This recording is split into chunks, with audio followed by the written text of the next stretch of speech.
Azərbaycan həmçinin günəş, külək və su elektrik enerjisi kimi bərpa olunan enerji mənbələrinə böyük sərmayələr cəlb edir. 2030-cu ilə qədər enerji istehsalımızın təxminən 40%-i bərpa olunan mənbələr hesabına təmin olunacaqdır. Şərq, qərb və şimal-cənub dəhlizləri kimi bağlantı layihələri ölkəmizdən keçir.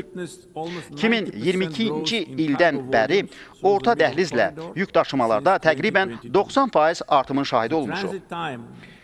Dəhliz boyu tranzit müddətləri əhəmiyyətli dərəcədə azalıb. Xəzərin ən böyük ticarət donanması yaxın illərdə gücü ildə 25 milyon tona çatacaq Ələt Beynəlxalq Ticarət Limanı, Bakı, Tbilisi, Qars dəmir yolu, 9 Beynəlxalq Hava Limanı, regionun ən böyük yük daşıma aviaşirkəti və digər amillər Azərbaycanı beynəlxalq nəqliyyat qovşaqlarından birinə çevirir.